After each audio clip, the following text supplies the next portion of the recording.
আসসালামু আলাইকুম। প্রিয় দর্শক, শিশু আসিয়ার মৃত্যুকে কেন্দ্র করে অনেক ঘটনা এর মধ্যে ঘটেছে এবং পাশবিক নির্যাতনের ফলে তার মৃত্যুর পর যখন তার জানাজা হয়, সেই জানাজাতেও অনেক লোক অংশ নিয়েছেন। এর মধ্যে জাতীয় নাগরিক পার্টি তার দুই শীর্ষ পর্যায়ের নেতা সার্জিস আলম এবং হাসনাত আবদুল্লাহ, ওনারাও সেই জানাজায় অংশ নিতে ঢাকা থেকে গিয়েছিলেন এবং ওনারা গিয়েছিলেন একটা হেলিকপ্টারে করে। এই হেলিকপ্টারে ওনাদের যাওয়ার ঘটনাকে কেন্দ্র করে সোশ্যাল মিডিয়ায় নানা ধরনের ভিডিও এবং নানা ধরনের আলোচনা হয়েছে। এটা দুদিন আগের ঘটনা। আমিও দেখেছি ওনারা একটা হেলিকপ্টার থেকে নেমে হেঁটে আসছেন এবং আমার কাছে মনে হয়েছে এটা কোনো ভাড়া করা হেলিকপ্টার নয়, এটা একটা সরকারি হেলিকপ্টার। পুলিশের হতে পারে, র্যাবের হতে পারে, অথবা আর্মিরও হতে পারে, বিমান বাহিনীরও হতে পারে, আমি ঠিক জানি না কার। ওরকম দেখে মনে হয় যে এটা ভাড়ায় যে হেলিকপ্টারগুলো চলে বাংলাদেশে, সেগুলো এটা নয়। তো এটা নিয়ে যখন কথা হয়, আমাকে অনেকে বলেছিল এটা নিয়ে যেন আমি কিছু একটা বলি করি, তো আমি আগ্রহ দেখাইনি।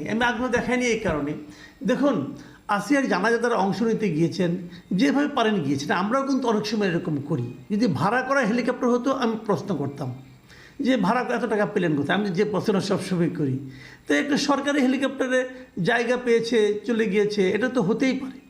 এটা নিয়ে কিন্তু আমার কোনো বক্তব্য নেই। ওখানে যাওয়াটা হলো ইম্পর্টেন্ট। একটা হেলিকপ্টার যাচ্ছে, সরকারের একটা হেলিকপ্টার, জায়গা আছে, যদি উনি রিকোয়েস্ট করেন যে ভাই আমাকে নিয়ে যাবেন, তাহলে নিয়ে যান, নিয়ে গেলো, এতে কোনো সমস্যা আমি দেখি না। কিন্তু কাজে এটা নিয়ে আমাকে অনেকে বলার পরও আমি এটা নিয়ে কোনো ভিডিও করিনি। এটা হতে পারে। এখন এটা তো ঠিক, আপনি চান আর না চান, আপনি মানুন আর না মানুন, পছন্দ করুন আর না করুন, এটাই সত্য যে জাতীয় নাগরিক পার্টি একটা কিংস পার্টি। সরকারের সঙ্গে এই পার্টির সম্পর্কটা খুবই ভালো।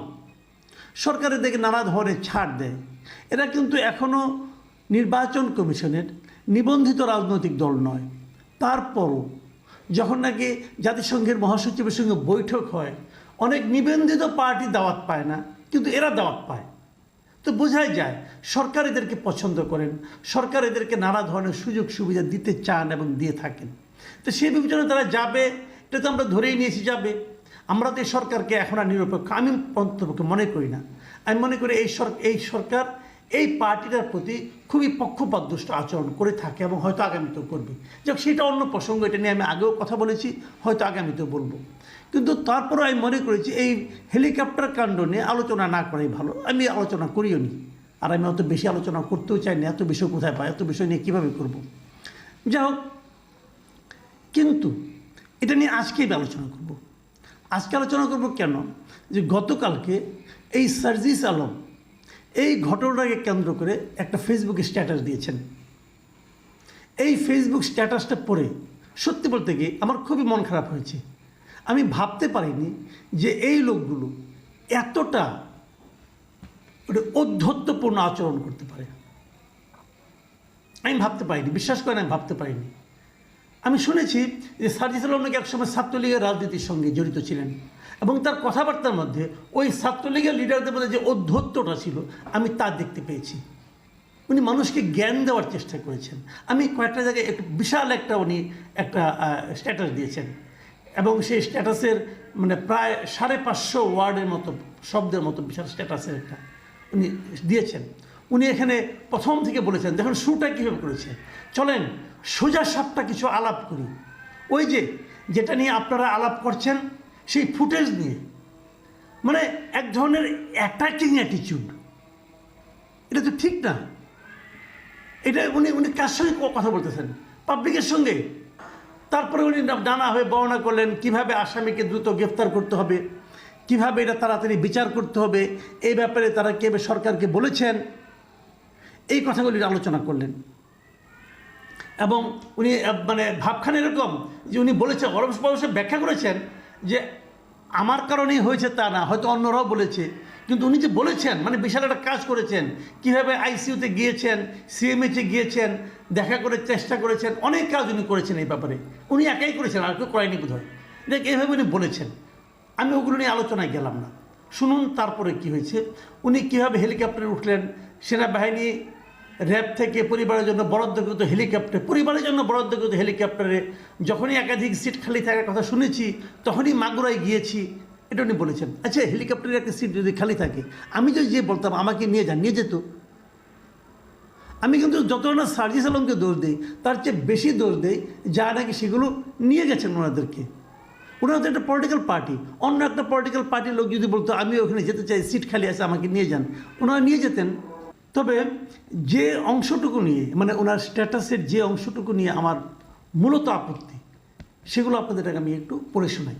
উনি লিখেছেন, এই পুরো ঘটনার মধ্যে সর্বশেষ অংশটুকু আমি ফেসবুকে দিয়েছি এবং ফেসবুকে দেওয়া অংশটুকুকে সামগ্রিক মনে করে মিডিয়া এবং কিছু পাবলিক জাজমেন্ট করা শুরু করলো।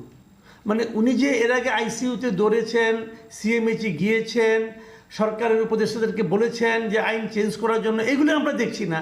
আমরা কেবল দেখছি ওই যে উনি হেলিকপ্টার থেকে নামলেন, ওই যে ফুটেজটুকু উনি আপ করেছেন, এটুকু দেখে আমরা নাকি জাজমেন্ট শুরু করেছি। মিডিয়া জাজমেন্ট শুরু করেছে, পাবলিক আমরা জাজমেন্ট শুরু করেছি। তারপরে উনি আরও বলছেন, শুনেন, তার মানে আমরা যতটুকু সোশ্যাল মিডিয়া কিংবা গণমাধ্যমে প্রকাশ করি ততটুকুই হচ্ছে বলে আপনারা মনে করেন এবং সেটাকে পুরো ঘটনা ধরে জাজমেন্ট শুরু করেন। অর্থাৎ আপনারাও আসলে ফুটেজের দিকেই তাকিয়ে থাকেন, আবার যদি কোনো কিছু না দেই তখন মনে করেন কিছুই করা হয়নি। কি অদ্ভুত! তারপর লিখেছেন, দিলে বলেন ফুটেজমুখী আর না দিলে বলেন কিছুই করিনি, কিছুই করেনি। আপনাদের এই ডাবল স্ট্যান্ডার্ড কবে একটা সিঙ্গেল স্ট্যান্ডার্ডে পরিণত হবে? বোঝাই যায় সার্জিস আলম ক্ষেপে গিয়েছেন। উনি ক্ষেপে বলছেন যে আমরা যারা নাকি জাজমেন্ট করছি আমরা একটা ডাবল স্ট্যান্ডার্ডের লোক। ডাবল স্ট্যান্ডার্ড মানে যদি ওনারা ফুটেজ না দেন তাহলে আমরা মনে করি ওনারা কোনো কাজ করেননি, আর যদি ওনারা ফুটেজ আপ করেন তখন আমরা কেবল মনে করি ওনারা কেবল ফুটেজে যতটুকু দেখা যাচ্ছে ততটুকুই করেছেন। এটা হলো আমাদের ডাবল স্ট্যান্ডার্ড। উনি হাহাকার করছেন, আফসোস করছেন যে আমাদের এই ডাবল স্ট্যান্ডার্ড কবে সিঙ্গেল স্ট্যান্ডার্ড হবে। বুঝেন কত বড় নেতা সে, যে ওনাকে আমরা কীভাবে বিচার করছি। আরে ভাই সার্জিস আলম সাহেব, একটা কথা বলি, মিডিয়ার কাজটা কি বলেন তো? বুঝেন, মিডিয়া যখন একটা মিটিংয়ে আপনি মনে করুন 32টা ইস্যু নিয়ে কথা বলছেন, মিডিয়া কোনটাকে দেখাবে? 32টা দেখাবে? তাহলে তো পুরো পত্রিকা আপনি ছাড়া আর কারো কোনো নিউজ আসবে না। মিডিয়া তার পলিসি অনুযায়ী যে জায়গাটুকুর আপনার যে জায়গাটুকু কোট করা প্রয়োজন মনে করবে কেবল ততটুকুই করবে, বাকিটুকু তারা ধরবেই না। এটা সারা দুনিয়ার মিডিয়ার নিয়ম। ধরেন মিডিয়া আলাপ বাদ দেন, আমি আপনার মিটিং শুনতে গেলাম, মিটিং শুনে বাসায় আসলাম, এসে আমার ছেলে আমার মেয়ে অথবা আমার ভাই আমাকে জিজ্ঞাসা করলো যে মহান নেতা সার্জিস আলম সাহেব কী বললেন। আমি কি আপনার পুরোটা ভাষণ ওনাকে নতুন করে শোনাবো? নাকি ওইখানে আপনি যা যা বলেছেন তার মধ্যে যে বিষয়টা আমার কাছে গুরুত্বপূর্ণ মনে হয়েছে অথবা যে জিনিসটা আমার কাছে বিতর্কিত মনে হয়েছে আমি কেবল ততটুকুই বলবো? এটাই নিয়ম। এটুকু না বুঝেই পাবলিক ফিগার হয়ে গেছেন। That is the problem. এটাই সমস্যা।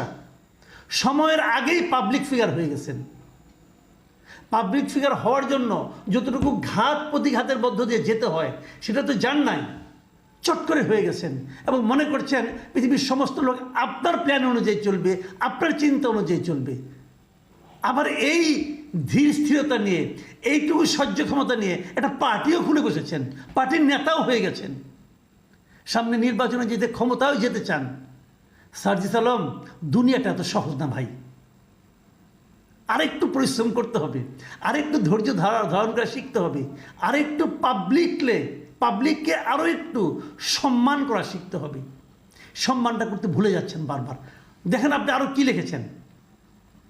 তিনি লিখেছেন ওই আপনারা একটা আগে পৌঁছার আগে ওখানে একটা রুমে বসেছিলেন, ওখানে বসে মোবাইল টিপেছেন, এটা নাকি কে ছবি তুলেছে, এটা দেখেও আপনার আপত্তি। আপনি বলেছেন ওই সময় কেউ ছবি তুললো এবং কালের কণ্ঠ একাধিকবারের মতো এবারও অপেশাদারিত্বের পরিচয় দিয়ে তাদের অনলাইন পোস্টে সেটা প্রকাশ করলো। কালের কণ্ঠ যেটা প্রকাশ করেছে সেটা তো অপেশাদারিত্ব। এটা বিচার করার আপনি কে ভাই? আপনি কে? আপনার বাবার দাদার বয়সী লোক কালের কণ্ঠে বসে চাকরি করে, আপনার যত বয়স তার চেয়ে বেশি বছর ধরে তারা সাংবাদিকতা করে, তারা জানে সাংবাদিকতা পেশাদারিত্ব কাকে বলে। আপনি সার্জিস আলম তাদের এটা শিখাইতে আসেন না, শিখাতে আসেন না। দুদিন পরে আপনি যাবেন কালের কণ্ঠের কাছে, যখন নাকি কিংস পার্টির কিং না থাকবে তখন আপনি যাবেন একটা প্রেস লিস্ট দিয়ে, ভাই আমার প্রেস লিস্টটা একটু ছাপিয়ে দেন। রাজনীতি করতে আসছেন, বড় কঠিন জায়গায় আসছেন। বললাম তো বিনা পরিশ্রমে গুরুত্ব পাওয়া শুরু করেছেন, তো এখনও টের পান নাই দুনিয়াটা কেমন। আবার দেখেন আপনারা কি বলেছেন, পেশাদারিত্ব শিখাচ্ছেন আপনি। এই আচ্ছা, নিজের বিবেককে জিজ্ঞাসা করেন, 1.5 ঘন্টা কোথাও বসে থাকলে অন্তত কয়েক মিনিট আপনার ফোনের নোটিফিকেশন চেক করতেন কিনা? যদি করেন তাহলে আপনাদের ওই ভিউখোর মনোভাব বন্ধ হবে কবে? কবে পেশাদারিত্বের পরিচয় দেওয়া শুরু করবেন? এটা কোনো কথা? আপনি নোটিফিকেশন চেক করেন, সমস্যাটা কি? আমিও তো করি, সবাই করে। এখন ওই নোটিফিকেশন চেক করার পার্টটা যদি কেউ ছবি তুলে দেয়, দিতেই পারে, এটা তার ব্যাপার। ওটাকে লোকে কীভাবে দেখবে না দেখবে এটাও তাদের ব্যাপার। আপনি কি এগুলি নিয়ন্ত্রণ করার, আপনি কি এই ব্যাপারে নেগেটিভ মন্তব্য করার কে আপনি? শেষ কথাটা আপনি যে লিখছেন সেটুকু আমি পাবলিক একটু পড়ে শোনাই আমার দর্শকদেরকে। আপনি লিখেছেন, শুনুন, ঘরে বসে থেকে সোশ্যাল মিডিয়ায় জাজমেন্টের বড় বড় অ্যানালাইসিস কপচানো যায়। শব্দটা খেয়াল করুন, কপচানো যায়। কিন্তু যাদেরকে আপনারা সুযোগ পেলেই নানা বিশেষণে বিশেষায়িত করেন, যে কোনো ফরম্যাটে, যে কোনো সীমাবদ্ধতা নিয়েই হোক না কেন, দিন শেষে তারাই মাঠে দৌড়ায়। আহারে, আপনারাই মাঠে দৌড়ান, আর সবাই মাঠে বসে বসে ঘুমায়, ঝিমায়। ভাই নিজেদের এত বড় মনে করেন না, আহামরি কেউ কেটা কেউ হয়ে যান নাই, অথচ ভাবতে শুরু করেছেন। জীবনটা বড় কঠিন এবং রাজনীতিটা আরও কঠিন। সেই রাজনীতির পথে পা বাড়িয়েছেন। আরে এত অসহিষ্ণু হলে চলবে? সবাই মাঠে দৌড়ায়, সবাই।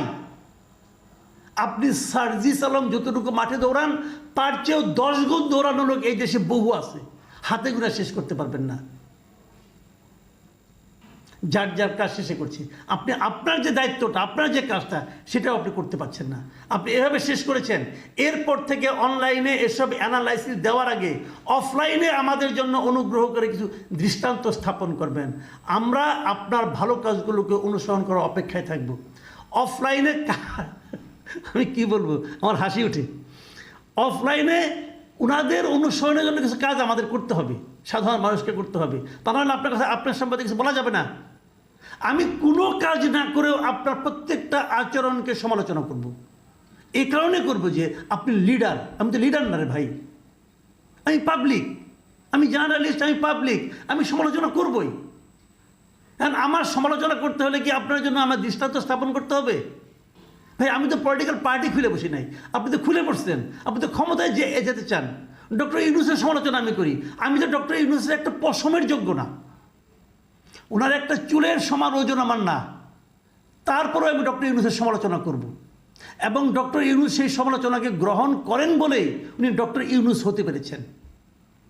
আপনি সার্জিস আলম সহ্য করতে পারছেন না বলেই আপনি এখানেই পড়ে থাকবেন, আর উঠতে পারবেন না। এই জিনিসগুলো বোঝার মতো বয়সই আপনাদের হয় নাই, কী করবেন?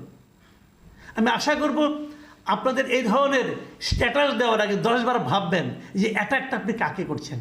যাকে অ্যাটাক করছেন তার কাছ থেকে কিন্তু আপনার সমর্থন লাগবে। তার সমর্থন না হলে কিন্তু আপনি ক্ষমতায় যেতে পারবেন না। সে কিন্তু রিক্সাওয়ালা হতে পারে, সে একজন দিনমজুর হতে পারে, সে আপনার জন্য কোনো উদাহরণ তৈরি করতে না পারে, কিন্তু তার সমর্থন আপনার লাগবে।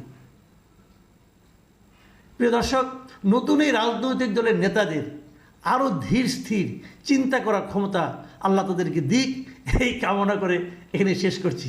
ভালো থাকবেন আপনারা। আল্লাহ হাফেজ।